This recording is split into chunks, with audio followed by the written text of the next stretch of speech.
बिस्मिल्लाहिर्रहमानिर्रहीम अस्सलाम वालेकुम। Today we are going to discuss pneumatics. पिछली क्लास में हमने किया हुआ था हाइड्रोलिक्स का, तो हाइड्रोलिक्स का तकरीबन हमारा जो टॉपिक था वो तकरीबन ओवर हो गया है। उसके बाद हमारे पास है न्यूमेटिक्स।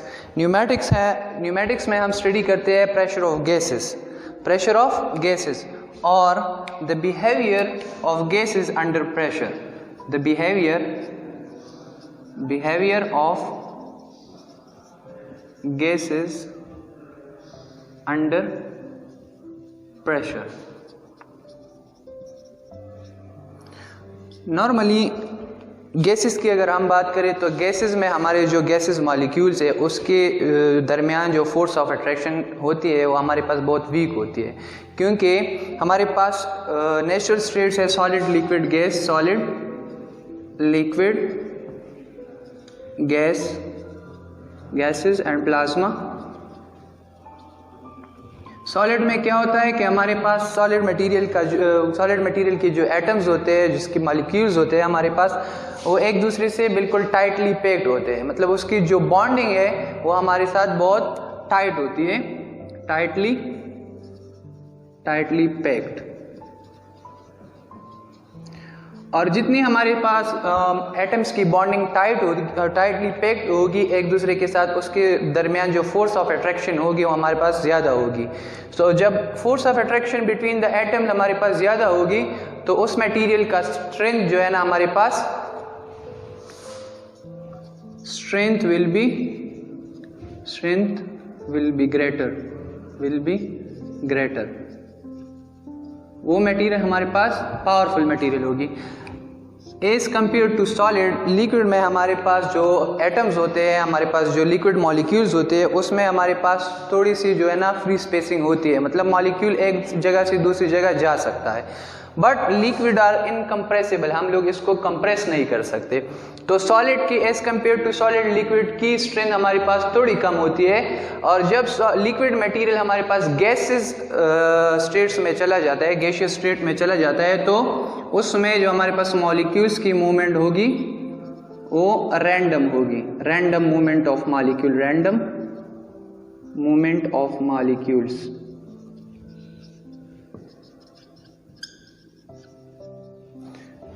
और प्लाज्मा में हमारे पास सारे एटम जो है ना as a one super atom act करती है। तो अगर गैसेस की बात करें तो the force of attraction between the molecules, the force of attraction between the atoms is very weak because of the distance between the molecules. इनके molecules के दरमियान स्पेसिंग बहुत ज़्यादा होती है, तो इसकी जो फोर्स ऑफ अट्रैक्शन है वो हमारे पास वीक होती है। तो न्यूमेटिक्स में स्टडी करते हैं the behaviour of gases under pressure, the behaviour of gases under pressure. इसमें हमारे पास कॉजेज ऑफ प्रेशर है। किसी कंटेनर में, किसी वेसल में, किसी ट्यूब में हमारे पास प्रेशर कैसे इंक्रीज होता है, कॉजेज ऑफ प्रेशर कैसे क्रिएट होता है। सो कॉजेज ऑफ प्रेशर में फर्स्ट हमारे पास है कॉजेज ऑफ प्रेशर में temperature and quantity of gas,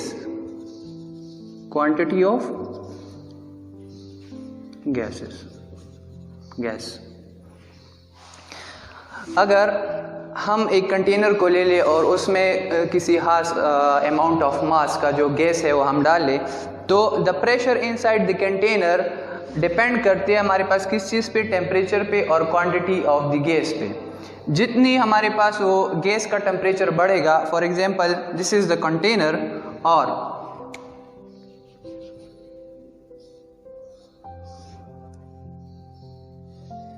this is a gas cylinder for example, और इसमें हमारे पास गैस के मॉलिक्यूल्स रैंडम मूवमेंट में है। तो टेम्परेचर पे कैसे डिपेंड करता है, जब आप इसको कोई भी सोर्स लगा लो टेम्परेचर का, हीट का, जब हम इसको हीट देते हैं ना तो क्या होता है, this heat is observe by the molecules with inside the container. Inside container में हमारे पास जितने भी मॉलिक्यूल्स है, ये हीट यहाँ से ट्रांसफर होके यहाँ एब्जॉर्ब होती है। तो हीट के साथ क्या होगा कि मॉलिक्यूल्स की मूवमेंट उसमें हमारे पास तेजी आएगी, मतलब दे विल मूव रैपिडली, जितना ये रैपिडली मूव करेगी ये मॉलिक्यूल्स, तो ये हमारे पास वॉल ऑफ द कंटेनर पे और एक दूसरे के साथ कोलिजन में लग जाएगी। सही है। जब एक दूसरे के साथ कोलाइड होगी बहुत तेज़ी से, तो it will create a specific amount of pressure inside the container. Container में हमारे पास एक specific amount of pressure create होगा और that pressure will be exerted on the walls of the container. तो जब कहीं भी आपने देखा होगा, हम अगर किसी चीज़ को ज़्यादा हीट देते हैं, फॉर एग्जांपल आप प्रेशर कुकर ले लें, pressure cooker, the one we use in our kitchens for cooking. Pressure cooker पे अगर कोई भी चीज़ हो, उसमें हमारे पास उसमें क्या होता है, ज़्यादातर लिक्विडाइज आइटम्स होते हैं उसमें। अगर इसको हम फ्लेम पे लगा लें, फ्लेम पे हम इसको लगा लें और इसको कांस्टेंट हीट देते रहे, तो क्या है कि इसमें जो प्रेशर होगा, जिसमें लिक्विड मटेरियल या फ्लूइड होगा, वो क्या होगा, अपनी स्टेट चेंज करेगा लिक्विड से गैसेस में। जब गैसेस में चेंज होगा तो स्टेट तो चेंज हो गई, पर एक्स्ट्रा हीट देने में क्या होगा, उस गैसेस के मॉलिक्यूल अंदर में एक दूसरे के साथ कोलिजन में लग जाएंगे, कोलाइड होंगे। जब कोलाइड होंगे तो अंदर हमारे पास specific amount of pressure create होगा। जितना आप टेम्परेचर ज़्यादा करते जाएंगे उतना क्या होगा, प्रेशर बढ़ती जाएगी। As the temperature increases, temperature अगर हमारे पास इंक्रीज होता जाएगा तो प्रेशर हमारे पास इंक्रीज होता जाएगा। जितना हम टेम्परेचर को बढ़ाएंगे उतना हमारे पास प्रेशर बढ़ेगा। अगर प्रेशर इंतहाई ज़्यादा हो गया तो हमारे पास क्या होगा, ये हमारे पास एक्सप्लोड भी हो सकता है, बर्स्ट भी हो सकता है। So in the other case quantity of gas, एक तो टेम्परेचर डिपेंडेंट है, टेम्परेचर पे डिपेंड करता है प्रेशर। जितना टेम्परेचर ज़्यादा होगा हमारे पास प्रेशर ज़्यादा होगा। क्वांटिटी ऑफ द गैस पे भी डिपेंड करता है। जितना हमारे पास फॉर एग्जांपल 1 kg सिलेंडर है, 1 kg सिलेंडर, और इसमें हमारे पास हम फॉर 1 kg मतलब इसमें 1 kg गैस के लिए जगह है। अगर हम इसकी जगह हम 10 kg डाल लें तो मतलब सिलेंडर में हमारे पास गैस की क्वांटिटी इंक्रीज हो गई। जब गैस की क्वांटिटी इंक्रीज होगी तो इसमें क्या होगा, ये हमारे पास सिलेंडर एक्सप्लोड भी हो सकता है क्योंकि प्रेशराइज हो जाएगा ना। जितनी आप क्वांटिटी ज़्यादा करेंगे किसी चीज़ की एक कंटेनर में, उसमें क्या होगा, प्रेशर क्रिएट होगा। तो ये दो चीज़ें हैं, टेम्परेचर, क्वांटिटी ऑफ गैस। अगर फॉर एग्जांपल इसके साथ एक और एग्जांपल है, example tyre of a car, tyre of a car.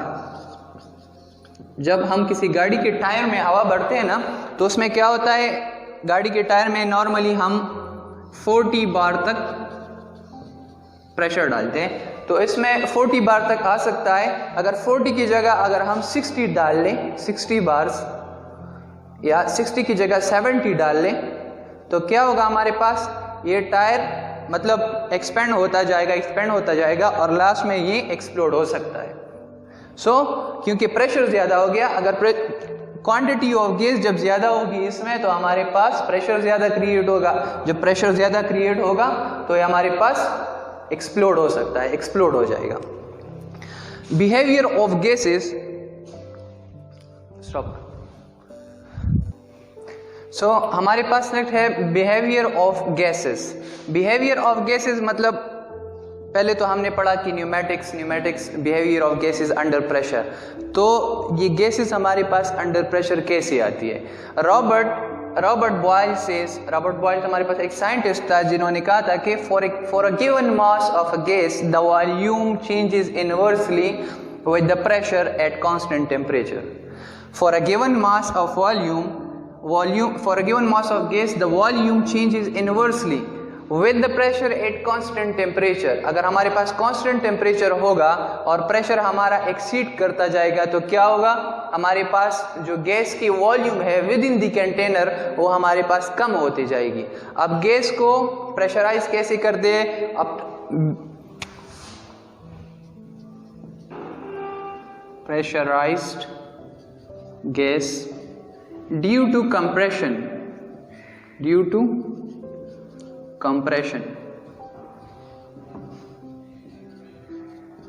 जब हम गैस मॉलिक्यूल्स को कंप्रेस करते हैं, नॉर्मली हमने डिस्कस किया भी कि हमारे पास गैसेस मॉलिक्यूल्स में फ्री स्पेसिंग होती है, मॉलिक्यूल रैंडमली मूव करते हैं। जब हम मॉलिक्यूल्स को प्रेशर का सेम ही हमने डिस्कस किया हुआ है लास्ट में कि the force applied perpendicularly on a unit area.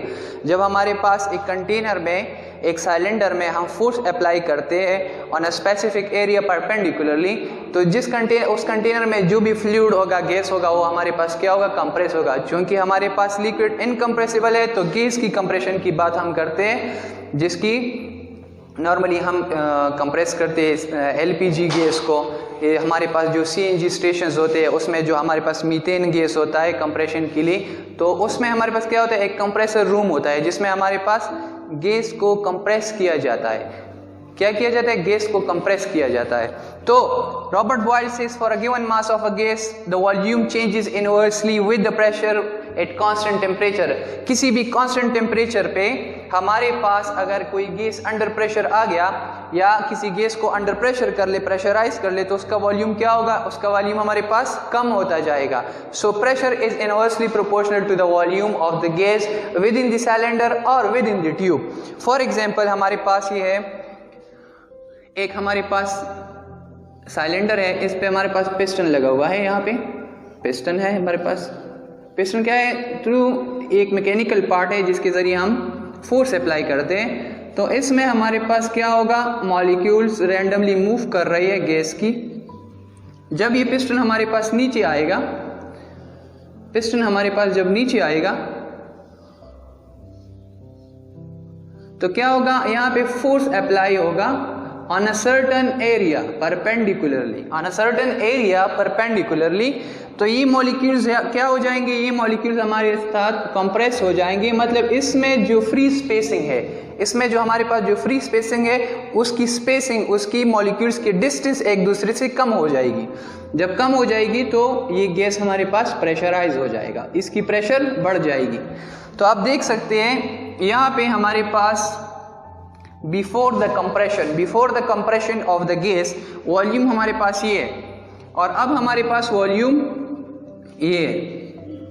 So this volume is greater than is compare to this volume. यहाँ पे फोर्स अप्लाई नहीं हुआ हमारे पास, मतलब यहाँ पे force per unit area apply हो रहा है, तो हमारे पास ये गैसेस मॉलिक्यूल्स जो है ये अंडर प्रेशर आ गए हैं, मतलब प्रेशराइज हो गई है। तो हमारे पास इसकी वॉल्यूम कम होती जाएगी। तो जब हम सिलेंडर्स में किसी गैस को फिल करते हैं तो आप लोगों ने देखा होगा वो हमारे पास प्रेशराइज्ड गैस होता है। जब आप सिलेंडर्स को उठा के हिलाएंगे ना तो उसका अपना एक मास होगा, मतलब उसमें आपको लगेगा कि इसमें कोई फ्लूइड सा मटेरियल है। ये क्यों है, जब गैस हमारे पास कंप्रेशन में आ जाती है तो उसकी मॉलिक्यूल्स की डिस्टेंस कम हो जाती है, तो वो हमारे पास अपनी स्टेट चेंज कर लेता है किस चीज़ में, लिक्विड में। जब आप उसको ये नेचुरली किसी गैस को आप जब ओपन स्पेस देते हो और ओपन स्पेस में ये एक्सपेंड होगा तो ये हमारे पास वेपोराइज होगा। जब आप इसको कंप्रेस करोगे किसी स्पेसिफिक वॉल्यूम में और उसका वॉल्यूम कम करेंगे तो उसमें मॉलिक्यूल्स फिर टाइटली पैक्ड आ जाते हैं, तो वो हमारे पास चेंज हो जाता है लिक्विड स्टेट में। तो Robert Boyle says for a given mass of a gas the volume changes inversely with the pressure at constant temperature. किसी भी कांस्टेंट टेम्परेचर में ये CNG station compressed natural gas जो है हमारे पास सीएनजी, ये जो हम गाड़ियों में फिलिंग करते हैं सीएनजी की, कंप्रेस्ड नेचुरल गैस। तो इसमें क्या होता है, वही नेचुरल गैस होता है और हम इसको कंप्रेस कर लेते हैं। हाँ, अगर हम किसी गैस को कंप्रेस करेंगे तो उसी टाइम उसका टेम्परेचर बढ़ेगा, क्योंकि किसी भी गैस को कंप्रेस करने के लिए हमें कोई मैकेनिकल फोर्स चाहिए। तो due to that mechanical force and the movement of the mechanical parts हमारे पास गैस की टेम्परेचर बढ़ेगी। तो इसी वजह से सीएनजी स्टेशनों में आप लोगों ने देखा होगा उसके ऊपर एक कूलिंग टावर लगा होता है जिसमें वो पानी की स्ट्रीम्स आ रही होगी। तो उस पानी की स्ट्रीम से फ्लो ऑफ द वाटर वो पाइप्स पे आता है और पाइप्स में जो कंप्रेस्ड नेचुरल गैस होता है उसकी टेम्परेचर डिक्रीज कर लेता है। प्रेशर सेम रहता है मगर टेम्परेचर उसकी डिक्रीज हो जाती है। Another type of pneumatics is aerosols। Aerosols हमारे पास क्या है, एरोसोल्स हमारे पास tiny liquid particle, tiny liquid particle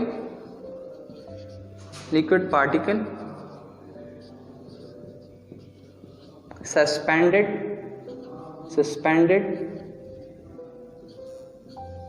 in a pressurized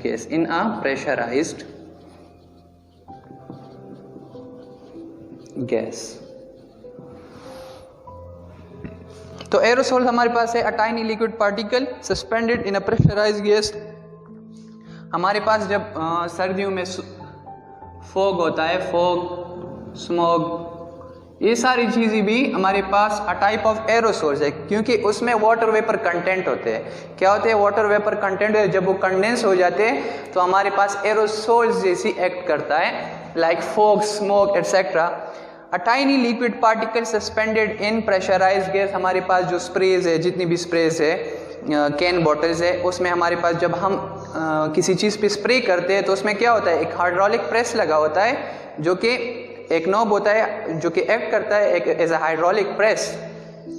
उसमें एक प्रेशराइज्ड गैस होता है या लिक्विडाइज्ड गैस होता है, एक गैस जो कि हमने आफ्टर कंप्रेशन वो हमारे पास लिक्विड में चेंज हो जाती है। तो उसमें क्या होता है कि जब वो when we press the knob, for example ये बॉटल ऑफ स्प्रे, तो इसी तरह से हमारे पास वो स्प्रे हो जाती है। क्यों? यहाँ पे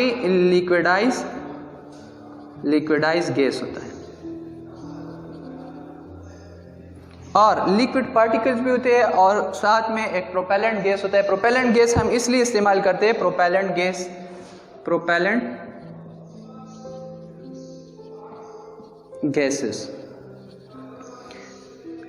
गैसेस हमारे पास हम इसलिए स्प्रे एरोसोल्स में यूज़ करते हैं क्योंकि एक तो ये फ्लेमेबल है। फ्लेमेबल इसलिए कि इसके पार्टिकल्स जो कि गैसेस है, इसके मॉलिक्यूल्स हमारे पास बहुत ज़्यादा स्ट्रांग होते हैं, बहुत एनर्जेटिक होते हैं। तो जब कभी भी हम किसी स्प्रे को इस तरह हिलाते, शेक करते या जर्क देते हैं तो उसमें क्या होता है, उसके अंदर मॉलिक्यूल्स मूवमेंट में आ जाते हैं। एक तो हमारे पास हाईली एनर्जेटिक पार्टिकल्स होते हैं और जब एक दूसरे के साथ कोलाइड करते हैं तो उसमें क्या होता है कि उसकी एनर्जी और बढ़ जाती है, उसका प्रेशर और जो है ना बढ़ जाता है। तो उसकी रिजल्ट्स में हमारे पास फिर स्प्रे की फॉर्म या स्प्रे की स्ट्रीम बहुत अच्छी आती है। So aerosols are tiny liquid particles suspended in pressurised gas. Normally propellant gases में हम यूज़ करते हैं CFCs को। CFCs का मतलब फ्लोरोकार्बन्स। ये हाईली एनर्जेटिक गैसेस है हमारे पास CFCs, हम रेफ्रिजरेशन में भी यूज़ करते हैं। CFCs में हमारे पास CFCs क्लोरोफ्लोरोकार्बन्स जो कि हमारे पास एक प्रोपेलेंट गैसेस है। इसको हम जब कंप्रेस करते हैं तो ये लिक्विड फॉर्म में चेंज हो जाते हैं, बट एट रूम टेम्परेचर इसकी बॉइलिंग पॉइंट जो हमारे पास बहुत इंतहाई कम होती है और हाई वेपर प्रेशर इसमें होता है। तो क्या होता है, एट रूम टेम्परेचर जब हम इसको थोड़ा सा एक्सपेंड करते हैं, थोड़ा सा खुली जगह में छोड़ देते हैं, तो ये क्या हो जाते हैं, हमारे पास वेपर में कन्वर्ट हो जाते हैं, वापस गैसेज में कन्वर्ट हो जाते हैं। तो इसलिए हम प्रोपेलेंट गैसेज एरोसोल स्प्रेज में हम यूज़ करते हैं। आजकल जो है ना CFCs की जगह हम HFCs इस्तेमाल करते हैं और CFCs हमारे पास रेफ्रिजरेंट्स में भी इस्तेमाल होता है। रेफ्रिजरेंट्स, इसको हम रेफ्रिजरेंट्स भी कहते हैं। जो हमारे पास रेफ्रिजरेशन में जो गैसेस इस्तेमाल होते हैं फॉर कूलिंग, जो कि कंप्रेस होके हमारे पास हमें कूलिंग प्रोवाइड करते हैं, तो ये CFCs रेफ्रिजरेंट में भी इस्तेमाल होते हैं। मगर आजकल इस पे बैन लगा हुआ है क्योंकि CFCs में हमारे पास क्लोरीन का एटम है, and chlorine is very harmful and chlorine is to be considered the enemy of ozone layer. Ozone depletion जब भी होती है हमारे पास क्लोरीन एटम से बहुत ज़्यादा होती है, मतलब ओजोन लेयर को डैमेज करती है। तो इसकी जगह आजकल HFCs आए हुए हैं हमारे पास, हाइड्रोफ्लोरोकार्बन्स। तो ये था हमारे पास एरोसोल्स तक हम आज का टॉपिक हमारे पास। आई होप आपको एरोसोल्स की, आपको जो है ना न्यूमेटिक्स की सब की समझ आ गई होगी। इसके बारे में, इसकी रिलेटेड टू द टॉपिक आपकी कोई भी जो क्वेश्चन हो आप कमेंट सेक्शन में पूछ सकते हैं। So thank you for watching us. अल्लाह हाफिज़।